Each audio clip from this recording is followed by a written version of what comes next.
ayikhetha inkosi unyazi lwezulu. Amen. Amen. Siyabonga ke bantwana baNkulunkulu. Sibonga inhlanhla yokuthi njengoba liyoshona sizwe indaba kaNkulunkulu. Sizwe futhi nezeluleko. Siza umuntu ngisho eselele thuneni ayingagcini ukumsiza la emhlabeni. Kodwa noma esephesha kwethuna ziyamsiza. Engathi ke uNkulunkulu kulalela kwethu nokuyithoba kwethu. Sihlonipha le ndaba kaShembe. Kodwa singahloniphi oyixoxayo uShembe asibusise. Amen. Amen. Le ndaba ayixoxayo umlitwa okuyindaba yomona. Ngelinye ilanga kwake kwehlelenye inkosikazi. Ayikho ke into ebuhlungu njengokuthi ugane phakathi komuzi umuntu wesimame kanti uganele ifa, noma mhlambe la ugana khona ubhekile ukuthi njengoba uzele ingane ezakho kuphela ezifanele zabele ifa lomyeni wakho, bese kube ngathi umyeni wakho wayengenabo abafowabo, kube sengathi umyeni wakho wayengenanina, bese yonke lento yendoda uyixoxa kuba eyakho. Ngelinye ilanga lapha eMlazi kukhona umama owake waxoxa ekhala ngokuhlupheka efisa ukube ngasiwe enkosini, ethi nawe uyafisa ukuba simuse kuShembe ongwasezweni lasemsinga la asuka khona waganela emzini wakaNdlovu. Othi ke lo mama mntanami la ngaganela khona ngabaleka ngoba ngenza into ebuhlungu phakathi komuzi. Othi umndeni wabe sewuhlangana ngase ngizwa ngamahemhemu okuba lento engayenzayo lapha emzini seyaziwa, nomndeni sewuplanile ukuba kangibulawe. Othi ngahamba kusihlo abantu belele, kwathi qambe kuntwele ezansi lilahla imlalamvubu ngabe ngingasekho, sengithathe zamawuwa ngeza lapha eThekwini. Othi ke mntanami ngiye ngibabona abantu begoduka beye emakhaya ngoDisemba beye emndenini yabo, behamba abantu beye ehlotsheni, noma ngabe kufiwe behambe beye emngcwabeni.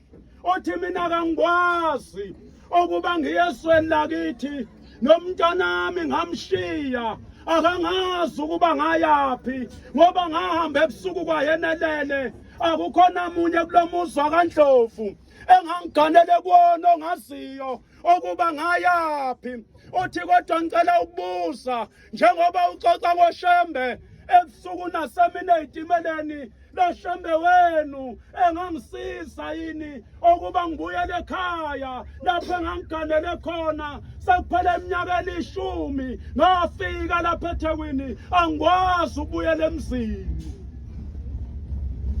Ethi ke wena mama wenzani ekhaya? Othi mntanami ngagana kulo muzi wakaNdlovu indoda engangiyiganile yangithatha nginomntwana oyedwa engangimtholile ekhaya. Lo mntwana wasala ekhaya, ngathi mangifika kuyona ngathola ingane yomfana. Yayinye lengane yasikhula lengane, umyeni wami wayefuyile eney'nkomo eney'mbuzi enayo yonke imfuyo ongayicabanga, efuywa umnumzane ekhaya, esebenza kahle futhi esebenza eGoli, kwakuphileka kahle ekhaya. Nale ngane yakhula kahle yelusa ibheka yonke le mfuyo. Uthi nganginethemba lokuthi konke lokhu kuyoba okwakhe lo mntwana ngoba ngimzele kahle futhi waba umfana. Othi kodwa kwahamba isikhathi umyeni wami wayesethola enye intokazi yakhona ezweni laseMabomvini eyayintombi.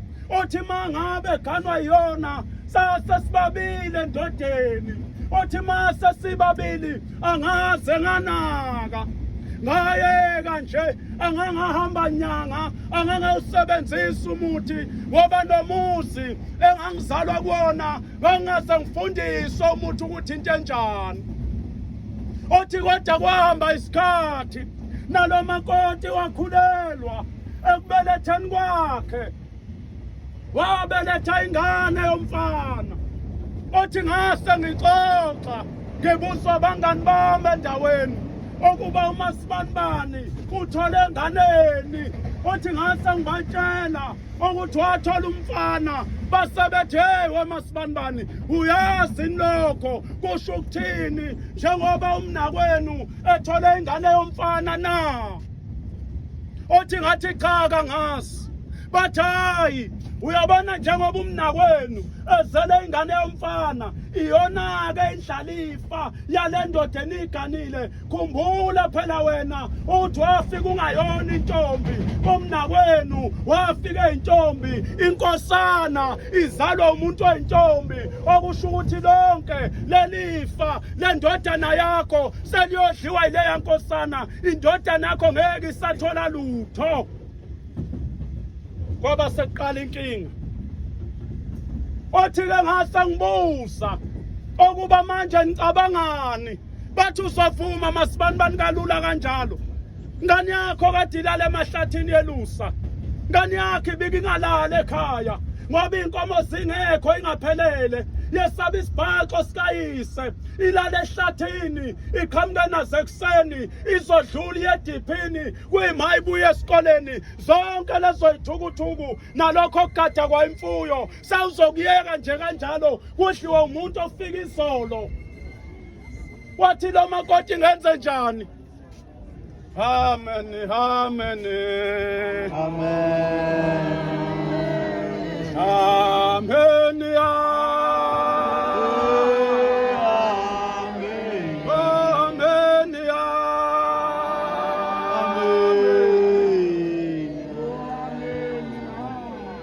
uthi lo makoti basebemplanisa laba bangani bakhe basebethi hayi Masibanibani kulula bathi ukususa lawa muntu kulula ukuthi indodana yakho ingalahlekelwa ifa layo bathi angithi Masibanibani umnakwenu lona ogane naye ukhonze kakhulu amasimu umuntu olimayo wathi lona yebo bathi ingane lena izele uma ngabe emasimini uyishiyaphi wathi lona hayi uyishiya ecibene ekhaya eyibasela umlilo eduze kweziko basebethi angithi mayivuka leyo ngane seyikhala umuntu oyinika ingcenye wena oyincelisayo wathi lona yebo bathi umshubo sesitholile iqhinga kusho ikhohlakala ngoba khona omama abahleli lapha eThekwini nje abakwazi ukubuyela emzini ababeganele kona babanjwa amanyala abafike bawenze emagcekeni amadoda omunye wathi eganile emzini wendoda indoda ingekho isebenza engabi seThekwini engabi segoli waphuma njengomuntu oyotheza inkuni ehlathini kanti uyobonana neshende lakhe kwafike kwalalwa phansi kwesihlahla wazala ingane namhlanje nakazi uyoya kanjani emzini ngoba wazala ivezandlebe eganile 10:24 maHebheri Malikho 10:24 namhlanje uhleli lapha eThekwini akazi uyobuyela kanjani ekhaya abanye bangamadoda bahleli lapha eThekwini abazi bayobuyela kanjani usewahlala lapha eMjondolo waze uhulumeni wamzamela umkhaso kwathiwa lo baba uyahlupheka akanabani omnakayo kwahlangana amaqembu epolitiki amakhela indlu namhlanje nabantu bayambongisa thiwa siyambongela umkhulu uSibanibani noma umama uMasibanibani useze wathola indlu eqondile kanti lo mkhulu noma lesisalukazi uhleli lapha eThekwini nje emakhaya wayeyinkinga wabhalela incwadi umphakathi bayifaka phansi kwesivalo endlini alala kuyo kwathiwa lingashonela namhlanje ulapha emakhaya ngoba wayebulala abantu uyathakatha wabaleka emakhaya uhleli eThekwini nje waxoshela ukuthakatha emakhaya ingakho nalapha eMjondolo ebulala abantu ngoba yena wazalela ukuthakatha emhlabeni 10:24 mahebheni. Khuluma nawe. Asiqondane. Siqondane. Ukuze sivuselelane ukuseselelana ukuthanda nokwenza okulungileyo uMengcobo. Uyakwenza yini wena okulungileyo? Njengoba ulapha nje kulomkhumbi uzosebenza eThekwini, usebenzele abantu bakho, usebenzele ingane zakho, usebenzele ingane zakwenu. Lokho kwenzayo ngabe namhlanje na ikhona yini wakuphumela ekhaya na? Mangabe ngakhona uyenzelani into yokubamba ethuneni? Ngoba phela ithuna liyambamba umuntu. Iyaphela iminyaka eyikhulu ahamba umuntu emhlabeni engcwatshwe kanti ubanjwe ithuna. Wafika lapha eThekwini ezosebenza esebenzela ingane, wafika efamini waqoma indoda. Abanye bomama noma odadewethu abangomakoti abangama-security lapha ema-guardroom la behlala khona nozakwabo abasebenza nabo sebake balalana ema-guardroom. Kodwa lo muntu wagana uyinkosikazi, uma ekhaya uyashuqula abhincisa idwaba afake iphinifa. Uma lapha eThekwini ufaka amabhulukwe kule fema asebenza kuyona. Kodwa lo muntu walotsholwa. Njengoba silapha nje uneyikhafutini ezimbili esikhwameni, esakhe neseshende lakhe lelasebenza na aliphathele isikhafutini emsebenzini, esakhe neseshende. Bona amadoda lapha esitimeleni adla ikhafutini zabafazi babantu. Yena ubona kukuhle kanti udla amanyala, udla ukufa. Lo nkosikazi womuntu olala naye lapha eThekwini uyeza umhla kuphela. Lo nkosikazi womuntu olala naye, lo nkosikazi olala naye lapha eThekwini uyeza umhla kuphela. Njengoba wehla wenyuka inyanga, uthenga imithi edayiswa zinyanga, uthenga izibambelelo zokulala nabafazi bantu, uyeza umhla kuphela. Ngoba ni odi ibambelelo nodumba nje lapha ezinyangeni. Lenzela ukulala nabafazi babantu, uthenga umuthi wena sokuthi umfazi womuntu mawusulele naye ufuna ukuzwe kahle okwedlula indoda yakhe.